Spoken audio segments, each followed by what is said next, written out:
Bom, pessoal, boa tarde. Vamos começar aqui mais uma live, né? Hoje a gente vai falar sobre um tema que está sendo muito debatido aí, que é a questão do direito médico, né, durante a pandemia. A gente teve essa oportunidade de convidar aí a doutora Larissa. A doutora Larissa já está com a gente aí há muitos anos nessa luta aí na vara do trabalho. É casada com o doutor Camilo também, nosso grande parceiro e amigo de tantos anos, né? Uma década aí trabalhando na Justiça do Trabalho. E aí ela comentou comigo, né? Falou, gente, tem muito médico aí, profissional da saúde, perguntando, trazendo questionamento, como é que vai ficar o médico nessa pandemia? São muitas dúvidas jurídicas, principalmente da nossa área aí, que tem um enfoque mais trabalhista, né? E doutora Larissa trouxe aí alguns questionamentos, então vou abrir primeiro a palavra para você se apresentar aí, dizer um pouquinho como é que está essa situação dos médicos, o que, que eles estão te procurando, o que, que estão trazendo, para a gente comentar um pouquinho sobre os direitos deles. Boa tarde, doutora André. Agradeço o convite, agradeço a oportunidade também de estar podendo ajudar aí os profissionais da área, principalmente os profissionais médicos e bem como seus pacientes. A gente se conhece aí de uma longa data já, como o senhor disse, principalmente o Camilo, na Justiça do Trabalho, e hoje nós estamos aqui para tratar questões inerentes aos médicos, né? Dizer que não poderia existir melhor momento senão esse de agora, que estamos enfrentando uma pandemia, a pandemia da Covid-19, onde tantos tratamentos têm sido discutidos, procedimentos, equipamentos de segurança e por aí vai, né?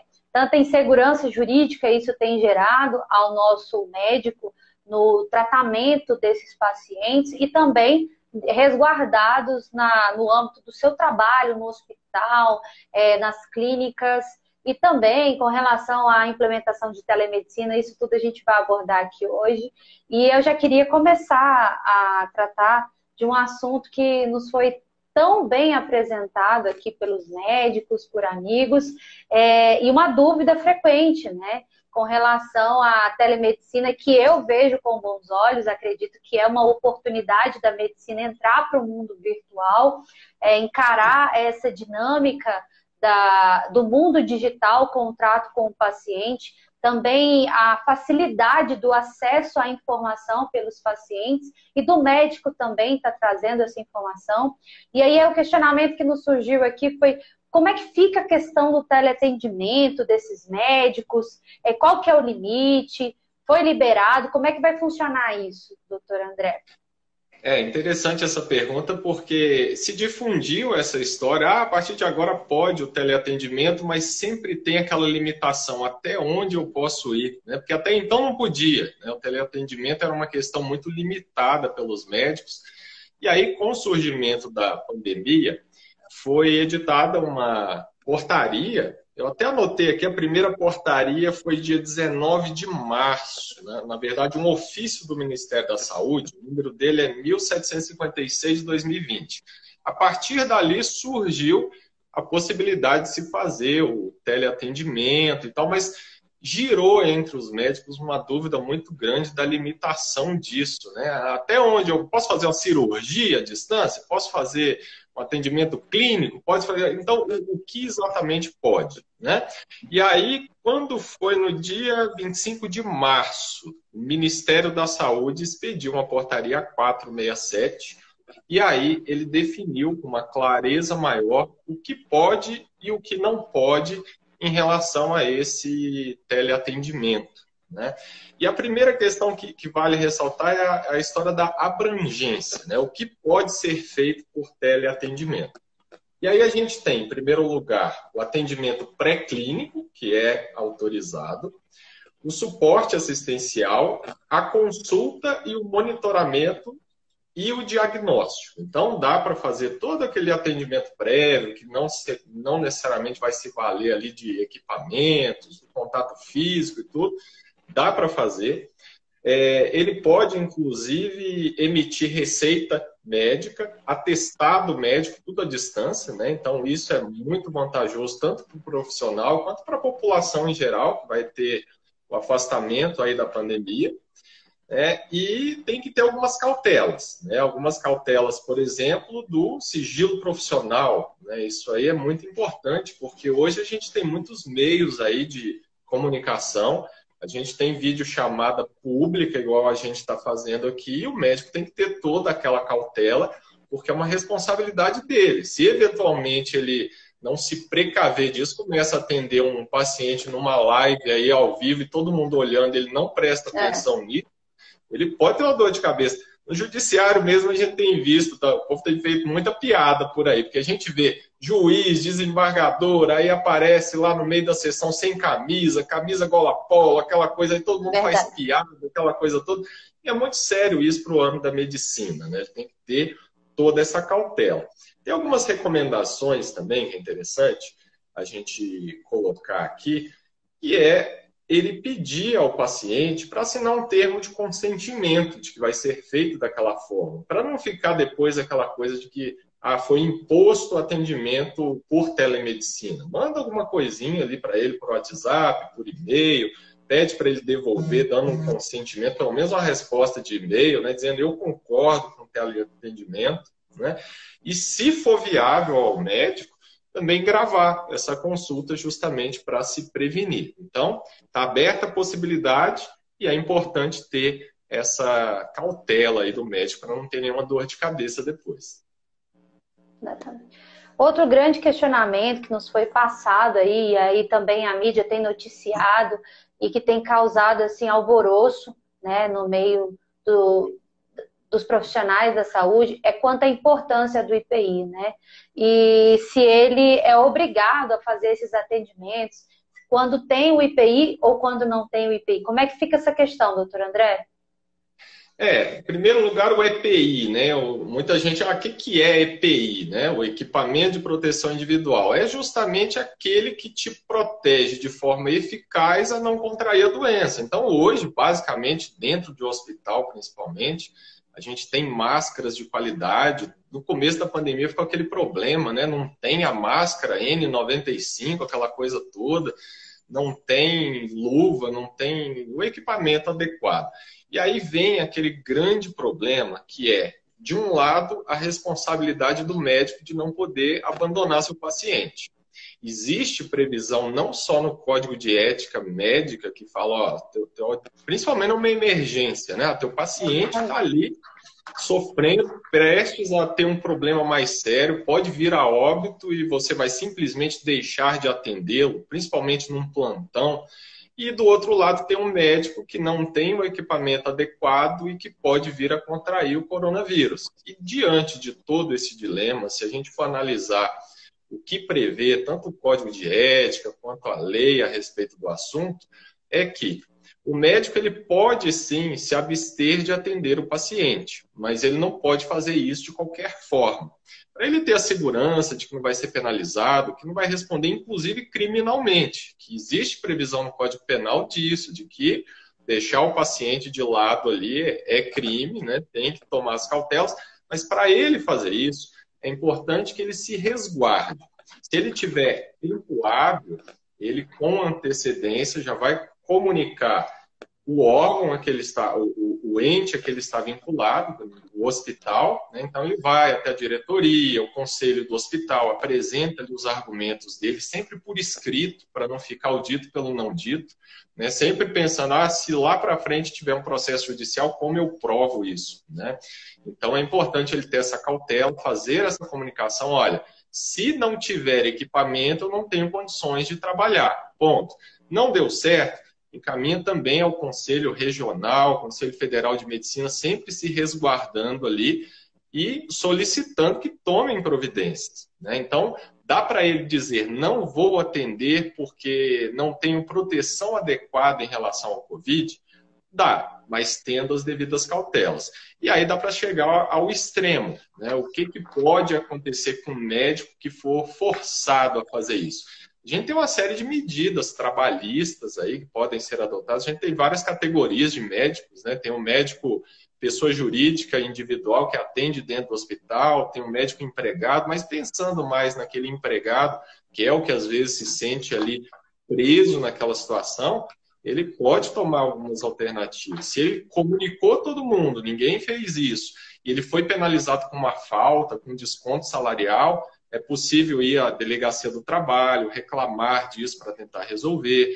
Dá para, em última instância, vendo que não tem mais o que fazer, e até mesmo a justiça, né? A justiça do trabalho pode garantir isso a ele. A gente tem até a modalidade de rescisão indireta, né? Quando começa a colocar o empregado em atividades, assim, até mesmo em risco, a saúde, a sua vida e segurança, pode ser até pleiteado uma rescisão do contrato, mas em casos mais extremos. Antes, é interessante tomar todas essas providências. A consequência disso é o aumento de médicos infectados com a Covid-19 pela ausência do equipamento correto e adequado, né?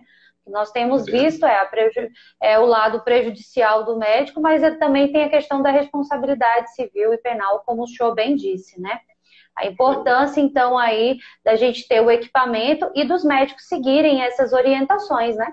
Caso venha a ficar sem o equipamento. Outras questões que nos foram apresentadas aqui, doutor André, já acrescento que foi polêmica, foi a questão da convocação de outros profissionais, né? Tanto público ou privado, para o combate ao coronavírus, né? Como é que pode ser feita essa convocação? Como é que foi feito isso? Se essa convocação vai acontecer, se tem regulamentação para isso, o senhor sabe dizer? Isso é uma coisa que gera medo, às vezes, nos médicos, né? Porque parece uma situação de guerra, né? O governo vai me obrigar a atender, às vezes, um médico particular que tem a clínica própria dele, não quer nem saber de hospital, ou como empregado, ou no hospital público, ele fica, será que eu vou ter que realmente ser obrigado a atender? O que, na verdade, o Ministério da Saúde, o governo como todo fez, foi exigir um cadastramento prévio, né? Tem lá o site direitinho, Ministério da Saúde, tudo em que mostra qualificação, aquela coisa toda, um formulário que se preenche, mas aquilo é quase um cadastro de reserva, igual alistamento militar. Você faz o cadastro de reserva como militar ali, mas não significa que você já está ali pronto para a guerra. Se eventualmente for necessária a sua participação, vai precisar de uma regulamentação mais aprofundada. Hoje existem duas leis que tratam disso, que é a Lei 13.979 de 2020 e a Lei 8.080 de 90. Elas trazem a previsão de que o médico pode ser realmente convocado, mas elas são genéricas. É necessário ainda uma regulamentação específica para que ele seja acionado. Então, nesse primeiro momento, acho que o médico não tem ainda que se preocupar com isso, porque não vai ser assim, do dia para a noite ele vai ser amarrado e levado para o hospital para atender a todo custo. Existe ainda muito que se construir em relação a isso, então, no primeiro momento, ainda não está essa obrigatoriedade toda, não. Tá. E como é que fica a situação daquele profissional da área que está no grupo de risco? Como é que fica a situação deles se eles forem convocados ou que eles já estão à frente? Como é que fica aí? E aí eu estou falando de pessoas com mais de 60 anos, gestante. Como é que fica essa questão? Eles estão na prioridade de serem afastados dessas atividades, né? Então, incumbe ao hospital a colocação dele ou em local adequado, que afaste o risco, que é até difícil quando se fala em hospital, né? A gente está ali no hospital a todo vapor, gente entrando e saindo com atendimento direto de Covid. Mas, enfim, às vezes o hospital é dividido em 4, 5 prédios e o edifício tal é só um serviço mais burocrático, administrativo, ou então afasta totalmente da questão do Covid. Aí se recomenda que ele seja realocado de setor durante esse período e, se eventualmente não tiver essa disponibilidade, que seja, inclusive, afastado do trabalho sem perda de nada, de remuneração e coisas do gênero, justamente porque ele faz parte desse grupo de risco. É como se ele tivesse de atestado, né? Então, recomenda-se que ele seja afastado. Tá. E como é que fica a questão, já que o senhor entrou nessa questão do atestado, vou pegar o gancho aqui para falar um pouco sobre o médico, ele pode dar atestado para os familiares que entraram em contato com o paciente com coronavírus? Como é que fica essa questão do atestado para esses familiares que tiveram contato com o paciente? O médico pode ou não pode? Isso também teve muito médico falando sobre isso aí, né? Porque tradicionalmente o médico não pode fazer isso. Ele não pode falar assim, estou dando atestado para você e para sua família inteira, né? Ou às vezes vai até além, não é nem só família. Isso, claro, é uma coisa nova que está sendo, tá sendo formada uma construção de entendimento sobre isso. Ainda vai ter processo, decisão de tribunal, formação de entendimento. Mas o meu ponto de vista hoje em relação ao assunto é que o médico pode sim dar um atestado para a pessoa que está com corona ou com suspeita de coronavírus e para os integrantes da sua residência, sem violação ao Código de Ética Médica, sem violação a nada disso. E isso vale principalmente para o médico do trabalho, né? Porque imagine, a pessoa normalmente, quando está nessa situação, é submetida ao médico do trabalho da empresa. E aí, o que ele pode fazer se o paciente está contaminado? Claro que ele não vai dar um atestado médico para a empresa inteira, mas ele vai recomendar que o funcionário pare de trabalhar e fique ali na sua quarentena, nos seus pelo menos 14 dias ali, que é o recomendado, mas o pessoal que integra a residência dele, familiares, pessoal que está morando ali também vão ter direito a esse atestado médico desse período. Também é um alerta que o Ministério da Saúde vem fazendo, né, no período de 14 dias. Também não me vá dar um atestado aí a perder de vista para todo mundo. É a cautela que o médico deve ter. Então, em primeiro lugar, o médico tem que se resguardar de que realmente há indícios e comprovações de que ele realmente está com o corona. Não precisa necessariamente dar o positivo de imediato ali, até porque a gente está vendo aí na televisão que há falhas, né? Às vezes dá negativo, daqui a pouco deu positivo, deu positivo, negativo, e não se chega a um consenso, porque são exames rápidos, não 100% precisos, mas ele tendo um indício forte daquilo ali, realmente ele pode dar esse atestado para todo mundo ali da casa da pessoa que está suspeita. É bom deixar claro que o próprio Ministério da Saúde já autorizou, né? Que o médico venha a fornecer esse atestado para a família, né? Para os entes que tiveram contato, desde que respeite o prazo da quarentena, né? E com relação ao sigilo médico, como é que fica a questão de sigilo médico quando nós estamos diante de um paciente de coronavírus? Porque essas questões de sigilo sempre são questionáveis. E aí, como é que fica? Como é que o médico tem que proceder? Isso aí também realmente preocupa. E voltando lá no médico do trabalho, ele também fica muito preocupado com isso, porque, em regra, ele não pode sair colocando ali de forma pública a CID, né? A que está vinculada à doença do paciente, não pode divulgar isso. Agora, claro, ele continua proibido de fazer divulgações públicas disso. Ele pode chegar no Instagram dele: oi, gente, atendi uma pessoa aqui que está com Covid. Não, de forma alguma.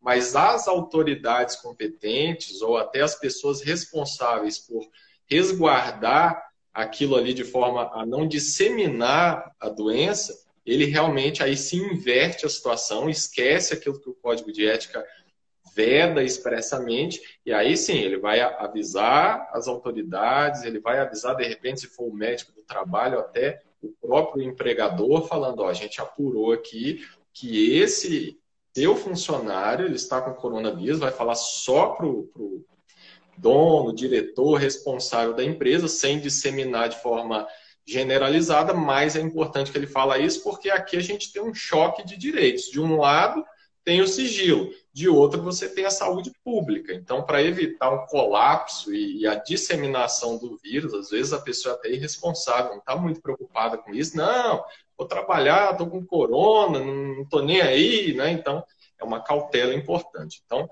realmente está flexibilizada essa questão do sigilo profissional. Tá. Tem algum prazo para o médico comunicar isso às autoridades ou não? Não, o ideal é que ele comunique dentro ali das 24 horas. Né? Ele tomou conhecimento, é interessante que ele comunique em 24 horas, justamente para não dar tempo de que gere alguma brecha, né, de contaminação. Tá bom. E como é que fica a situação do estudante médico aí? Porque todo mundo estava com aquele questionamento: estou terminando a faculdade, vou poder exercer a medicina, vou ser chamado, vou ser convocado. Como é que fica essa questão do estudante que está aí no internato? É para todo mundo? Vai abarcar quem? Isso aí gerou uma ansiedade aí no pessoal que estava se formando, né? Opa, deixa eu aproveitar aqui que eu vou antecipar minha formatura, né? Mas não é bem generalizado. Existe a previsão, pode ser antecipado, mas em primeiro lugar, não é o critério só do estudante, e sim da própria instituição de ensino. Então, havendo a necessidade daquela demanda, a instituição de ensino a que ele está vinculado, no estágio dele, naqueles, acho que 2 últimos anos ali de residência médica, tem que dizer, a gente concorda com isso, porque ninguém melhor do que a instituição para dizer, não, ele tudo bem, ele está no finalzinho, mas de repente ele ainda não está preparado, ele precisa de um pouco mais, e aí a instituição não vai liberá-lo. E aí o que se estabeleceu como regra legal, 75% da residência médica finalizada. Mas aí, além de acumular a questão do período de 75%, tem que também ter a autorização da instituição de ensino. E aí eu acho que já responde a questão da Letícia aí com relação ao internato. Tem que ter 75%, né, da carga horária já concluída, né, e estar no período do internato para se ter esse direito, né? E aí a instituição que vai avaliar se você tem ou não condições de adiantar a sua formatura. E aí para controlar a ansiedade de quem está estudando. E uma questão que tem polemizado aí. E se o médico, quando estiver trabalhando, contrair coronavírus, né? Quais são os direitos dele? Como é que ele tem que proceder? Como é que vai funcionar isso aí? O médico contrair o coronavírus, ele tem que ser tratado como os empregados em geral são tratados, só que ele tem uma especificidade. Então, a pessoa ficou doente, ela em primeiro lugar vai ter um atestado médico, ele fica ali até 15 dias por conta do hospital, da empresa que ele está vinculando, recebendo integralmente o que ele tem direito, salários, benefícios, auxílios. E passados os 15 dias, se persistir a doença, vamos supor o médico que ficou ali entubado, internado 2 meses, né?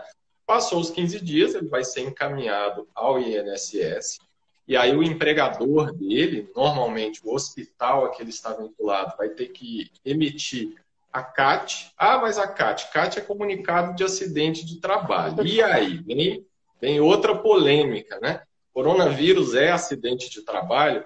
Foi editada a medida provisória, que já perdeu a validade, ficou aquela discussão, é ou não é acidente de trabalho.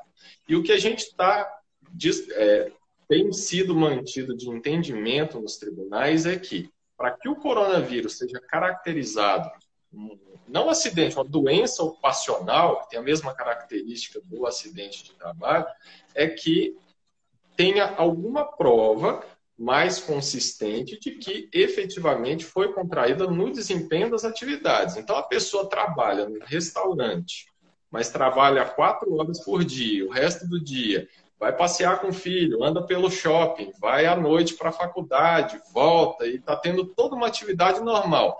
Para ele provar que ele contraiu o coronavírus dentro do trabalho dele é muito difícil, porque ele pode ter contraído em vários lugares. Agora, imagine aquele médico que está num plantão acirrado no hospital, que ele mal para em casa, ele chega em casa meia-noite, 6 da manhã, já está saindo, fazendo hora extra, até onde não pode mais, trabalhando dia e noite no hospital, chegou lá saudável e contraiu o coronavírus nesse período que ele estava lá atuante. É mais fácil para o médico provar esse requisito da doença ocupacional. Então, é justamente esse nexo de causalidade, né? Tem que ter a relação. E aí, tendo essa maior facilidade, aí é que vem a incumbência do empregador de emitir um comunicado de acidente do trabalho, ele vai apresentar ali no INSS e aí ele vai ficar afastado, recebendo benefício previdenciário pelo período em que ele estiver afastado. Retornou, passou o coronavírus, voltou, mais um benefício, que é a questão da estabilidade de 1 ano, né, decorrente dessa situação. Então, a gente considera a doença ocupacional do coronavírus como se fosse o acidente de trabalho em si, e aí ele vai ter todos os benefícios nesse sentido. Vamos aguardar as discussões, né, no tocante a isso, né? Tem outras questões também que nós vamos ter que tratar em outras lives, inclusive sobre as horas extras, né, dos médicos que trabalham aí nessa pandemia do coronavírus, né? E aí já deixa a minha opinião que vai ter que ser discutida com acordo coletivo. Isso aí vai ter que ser discutido se vai ser banco de horas, porque o pessoal está perguntando aqui. Ainda há que se discutir muito sobre o direito, né, em relação ao coronavírus. Então é isso, doutor. Tem mais alguma consideração que o senhor gostaria de fazer? Eu acho que é isso. É mais te agradecer aí a participação. Eu sei que pode ter ficado alguma dúvida aí que o pessoal não esclareceu, mas fiquem à vontade de depois mandar aqui para a gente qualquer esclarecimento adicional que a gente está disposto a tentar auxiliar da melhor forma possível. E hoje eu considero os médicos como os heróis da pátria, né? Se está ruim com esse tanto de médico, imagine os médicos que estão dando a vida aí por todo mundo. Então, essa live foi mais para tentar ajudar os nossos heróis aí, né? Exatamente. Coloca assim, um entendimento de como está a situação. E eu tenho um cliente que ele é médico, ele me falou assim, André, antigamente a gente atendia os clientes examinando com toque. A gente pegava aqui no pescoço dele e falava, você está com inflamação na garganta. Hoje em dia a gente não pode mais fazer isso, porque o médico está traumatizado, né? Ele tem que se embasar. Ele sabe, o cliente senta na frente dele, ele já sabe qual é a doença, mas ele fala, vamos fazer exame tal, exame tal, exame tal, porque lá na frente você vai me processar e eu tenho como me resguardar. Então virou uma cultura isso. A pessoa sofre qualquer consequência que não é favorável a ela no hospital, no atendimento médico, já quer partir para cima e processar o médico. Claro, muitas vezes tem razão. Mas como existe essa cultura aí, é muito importante ao médico realmente se resguardar o máximo possível, principalmente nessa época de pandemia, justamente para não ter dor de cabeça depois. Exatamente. Acho até que a gente pode fazer uma live depois para falar sobre o erro médico e a iatrogenia, né, para a gente conseguir distinguir aí essa questão da negligência, da imprudência, da imperícia, como é que a gente pode auxiliar os médicos aí a conseguir a se prevenir melhor dessas questões, né, pós-Covid, que eu acredito que devam surgir mais debates com relação a isso. Muito obrigada, viu, doutor André? Obrigada a todos que assistiram a live. Fiquei muito honrada com o convite e espero que a gente possa fazer outras aqui. E eu queria agradecer também ao pessoal que está assistindo. Fiquem à vontade para mandar as perguntas via direct, igual o doutor André mencionou. E aí nós vamos estar respondendo, tá bom? Um forte abraço. Tchau, tchau. Obrigado a todos. Um abraço. Até mais.